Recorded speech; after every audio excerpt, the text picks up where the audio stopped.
Hey, how we doing, dudes? Hi guys, hi girls. So in this episode we head up to Harlow to see not one boat, Not two boats, not three boats, but four bloody boats. Can you believe it? Bex has got us viewings to 4 boats today up in the Harlow sort of region. I mean, considering that we went from looking at 1 in one day to 4. I done good, I reckon. You done really, really good. So exciting. So let's see what we got. Yeah! Bex, we're live. Oh God! We're live. We're live. Excited. So today is the day. Yeah, we God, what was I going to say? Oi, what we got here? This is Helena Hamilton. Ooh, look at her. She's a pretty mighty vessel. God, is she? Look at her. Gets me going, that does. That's exciting, that is. I can't think of what to say on that. You just have got nothing to say about this lovely boat that we went to see the other day. Neither of you. So this was a cruiser stern. The engine was really sound, really beautiful, like sort of clean, weren't it, Bex? Yeah, really nice, tidy, clean engine bay. From the cruiser and the engine area, it took you down first into the extra bedroom, which is something that they don't really have. This is the cupboard I'm going to shove Chris in when he annoys me too much. All the scary looking stuff that Bex can try and work out how to use. I love electricals. Where did that come from? My brain. Your twisted little brain. This led us to a room with a suspicious looking rod. Bex is analysing the suspicious looking rod. And the master bedroom. Beautiful. Just charming.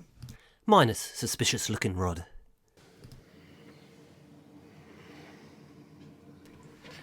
And here we had a and here we Spit it out. and here we had a shower. What, there? A shower for the vertically challenged. Chris's favourite pump-out toilet. Ooh, and you gotta love a slidey window. Slidey window. Slidey. Anyway, we came into the kitchen. Kitchen looked pretty sound. I liked it. What did you think, Bex? Rip it out. Rip it out. Bex wants to rip it out. Poor kitchen. I mean, it's all right, but it's a bit dated. That marble. What do you think of that? Bit pukey. The fire was really nice. Rip it out too. I liked it. Yeah. What do you reckon about the lounge? Pretty decent. A chair for you, a chair for me. All pretty sort of cosy. I mean, it was very minimal, but plenty of sort of room a good base to work with and hang all your stuff up and. Yeah, it gave you kind of good framework for putting down your own stamp on it. Always a bit funny with these living room areas, the way they lay them out. Yeah. For a boat that was that big, the lounge actually wasn't that big. You can think you know what a 60-footer will feel like, but until you've stepped onto one, you don't know. And it has made me wonder about whether, because we are newbies to this, whether a 60-footer would be a lot to manage for us as new boaters. No way. Be fine. Yeah, I'd be the one doing it all though, wouldn't I? You'd be sitting Well, yeah. there. Okay, well, that's the first one out the window then. You don't want that one. Boat number 2. A beautiful little 40-footer. Maple. Ah, yeah. What do you make of this one? A rather delicious chunk of boat. She was small, wasn't she? She was, especially compared to the cavernous Helena that we'd just seen. There's something horrible about it. What do you hate about it? I looked at this one yesterday and thought it was really nice. The rod isn't as pretty. It doesn't have a hedgehog on it. Which one had the hedgehog on it? The first one. Yeah, that was yeah. the sign, wasn't it? It was. One of. Had very nice blinds, this boat did. Oh. Chris struggled slightly, but they were nice. These blinds are crap. I hate them. Don't know, like toilet tissue. It wasn't like... It wouldn't go up. Look at the struggle here. The struggle is real for him. I couldn't get it back down. He just abandons it. Leaves someone else to deal with it. I had to leave it. I couldn't get the bloody thing back down. Run away, get me away from the blind before the lady sees. It's a chimney. Lovely chimney. Into the bedroom. See, this bathroom was so small that you could basically shower, go to the loo, and wash your hands all at the same time. I mean, talk about efficient. It's brilliant. Yeah, I'm not sure. What are you doing up there? Those muddy boots all over it! You're in there already. Up she goes. Bex always feels the need to climb up into these little things. You have to Muddy explore. boots on. No. I was very careful climbing over that bed. More hen. Bex, always in the way. You are literally always in the way. I'm really sorry, but I'm at the end of the pontoon, so I can't really go anywhere. Right, if you could... Like here, he was giving me loads of grief because I was in the way, and I was like, dude, if I step back, I'm literally in the water. There is nowhere else I can go. Well, you needed a wash. True. Annoyingly, this boat had just been surveyed. I don't know if you can see on any of the footage, but the hull was really sound. It had all of the measurements taken along the length of the hull, and it was grand. It's just such a shame that it was just that little bit too short for us, really. I think realistically we need a little bit more living space. So we've done that one. I'm getting fed up of holding this camera. Door number 3. Boat number 3, the main one we came up to see. He is a knight. He is a knight of the water. He is the water knight. Bit grubby, weren't it? Yeah, felt a little bit uncared for, if I'm honest. Did. Rusty. Had lots of little bits like this on it. Lots of little rusty points, lots of little... I don't know what you call it. You could tell that this boat was like a really well-built boat. However, it felt neglected. It hadn't been that well cared for. It's just been keyed one time too many. yeah. And the two of the solar panels were completely shattered as well, as though something had fallen on it, which was odd. Now, I reckon the owner had been jumping on the roof on it. Yeah, that seemed a little bit suspicious. I don't know. Some hooligan dancing on the roof after one too many scoops. It had a very damp feel to it, didn't it? Even though it looks lovely. And this weird, hole thing in the cupboard. I explored that and I could not figure out what the hell that thing was. It's odd. That's the stove, Bex. You knocked your head on one of these, didn't you? I did. I got knocked out by one of these once. I would not recommend it. It really hurts and leaves your head very lumpy. It surprises me you still want one on the boat. Hell yeah. I just always make sure they're hooked back properly and the hook hasn't broken. Oh, God. Can't even imagine how painful that was.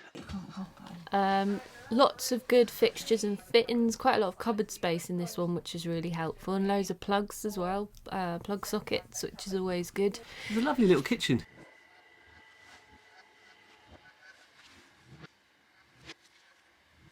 I really like those cupboards with the drawers that were a small thing, but with the drawers that were kind of up high like that. It's a good kind of storage solution. And this little wooden thing here, which actually turned it into a little playhouse that you can sit under.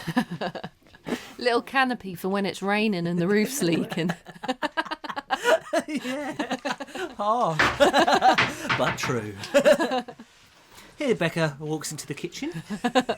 This is where Chris shall be doing the dishes, alongside Mr. Spidross. Becca's plate. My plate. A heaty towel rack. Yeah, lovely. The master bedroom. Only one bedroom on this one. Spotlight for each of us.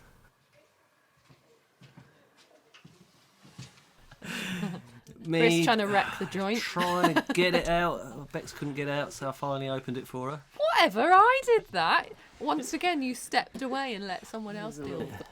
It surprises me that they don't actually tidy the boats up and give them a bit of a wash whilst they're trying to sell them. No. If you sell a car, you clean it, don't you? But in this case, I know it probably does collect a bit of grub.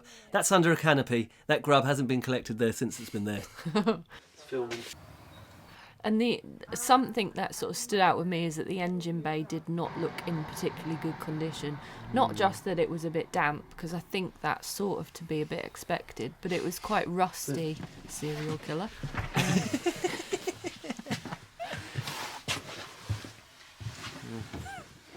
Off she goes. She's not impressed.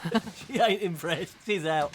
Personally wouldn't want to spend any more than about 27 grand on that. Seven's a bold figure. I hate when they've got brown bits running down them. You want me to buy it? Watch it. Well, hey, we are stuck in traffic on to boat viewing number... Come on. 4! So boat number 4, if my memory serves me correctly, because I have spoken to so many people about so many boats, but this is a Springer, and it's a cruiser stern. I think it's about 48 foot, something like that. Ooh. Maybe a bit more, maybe.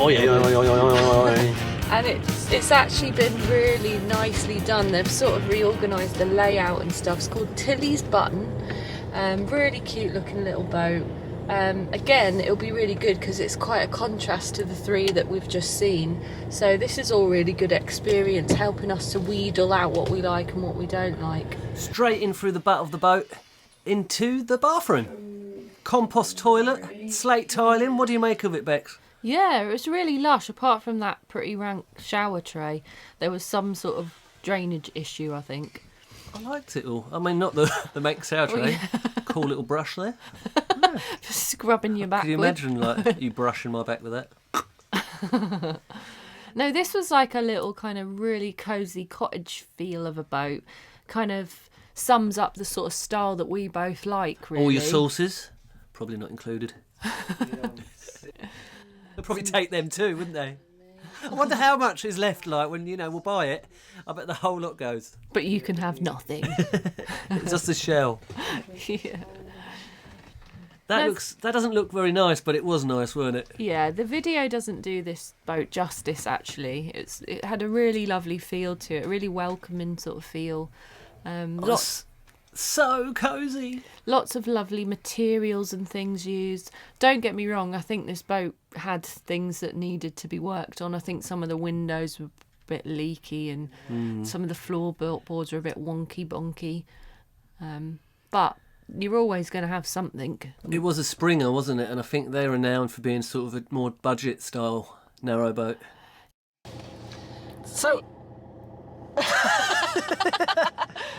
After you. Hello. Boat number 4, completed. We've bought it. We've gone through with the sale. It's all done, isn't it, Bex? We're on it now. This isn't a car, really. What do you reckon? What do I reckon? I reckon we should get it. Yeah, let's get that one. Let's buy that one. So maybe we should quick hit, just sort of a quick roundup of all 4 boats that we saw today. Boat number 1, £30,000 60-footer. What are your thoughts, Bex? Well, it was £37,000. Oh, it was 30. Just if we're, Okay, £37,000. For 60 feet of delicious boat. It has been overplated when we've looked in the survey, so that's a consideration. I did wonder that, given how low the price was for the boat. But it looks pretty well cared for. Engine bay's tidy, all the sort of setups look nice and clean. Engine bay was really tidy. It looked like there was an extra room down there in that engine area. It felt like you could live in there. Where I put you when you get too annoying. It had an extra room that I loved because I thought we could just turn it into a little bar area, a little games room, all your drinks and stuff in there, and it leads out to the bit with the tiller. What's that bit called? The stern. The butt? The stern, yeah, the butt. The boat butt. So I thought that would be quite cool, but Bex is quite scared of the 60 foot now. She's worried. It's a bit too much for her to handle. You say one thing and then he just magics it up into this whole scenario, and it's like, dude. Okay, one word. Are you a little bit afraid of the 60 foot? She's paused. Look, she's paused. No, the question needs to be more concise. No, I'm not afraid of it, but I'm also unsure of it. Okay. Boat number 2. This was Maple, 40 footer for just shy of 30 grand. Gorgeous little boat. It was like a little hut in the woods, weren't it? It was, yeah. Probably too short for us, in all honesty. Boat number 3, the main one that we came up today to see. Price and length. 39,000 for 50 feet of delicious boatiness. 50 feet. 50 feet. This one, in a way, if you look at the sort of finite details of the boat, ticked more boxes for me, in a way. Just like really simple things like the hatch, like the traditional hatch and stuff. Like, I know it's a small thing that actually isn't that not that important, but I really like that sort of thing. What, in the semi-tread? Yeah. Oh, the hatch on the side. Hatch on Yeah. the side with the little steps going up, so you can get into the boat that way. Supposedly no one ever uses them. Well, what I've heard. Let us know if you live on a boat and you've got one. But I've heard they look nice, but no one ever really uses them. I don't know. When I lived on a boat, I always used them. Well, your head used it. My head, yeah. My head became a poor victim to the gusty winds and the side hatch door that's hook had broken off. You had a golf ball on your head, didn't you? Yeah, it was massive. Yeah, lots of little jobs that needed doing on that, and for one that's near around like 40 grand, it's probably a bit, and it's a semi-trad, and It was great to see it because I think it's helped us identify, for one, that we probably definitely want to go for a cruiser stern, do you think? yeah, definitely. Okay, and then boat number 4, the one that we've just been on. 30 grand, 47 feet of delicious. Nice. Looked a little bit shoddy on the outside. Nice big sort of cruiser area. Yeah, a nice little bit of decking at the back to sit out on. Lovely and rustic inside. It probably helped that she was living on it still, and it was nice and warm in there, but really felt like home in there. It felt lovely. Yeah, the one thing with that boat, what I thought is that there didn't seem like much room to put stuff. Yeah. Still, that's my favourite one that we've seen today, I think. And in fairness, she sort of asked us, like, are you both planning to live on it? And we were like, yes, with a dog. And she was like, okay. But again, like, loads of nice things to pick out from that boat that I think we both really like. We'd have to get a pack of incense sticks if we got on that boat. Don't worry, and a Ouija board. And some tarot cards. Got all of the above. You're well into all that stuff, aren't you? Yeah. I'm a hippie, sort of. Bong. Awesome. I think that rounds it up for today then, don't it? I'm going to miss looking at them. I know. When we get one, it's like, well, can't look at other ones now. I know. Maybe we'll just have to be one of those people, you know, they go and pretend they're buying a really nice car and they just go, like, test drive, like, fancy I could see Aston you doing Martins. Wouldn't be my first time. What an awesome day of boat What a great day. viewings. Yeah, and if you haven't subscribed to the channel, please don't forget to, because then you can help us out when we need help. Share your wisdom. Thanks, guys. Okay, cheers. Thanks for watching. Bye-bye. Bye.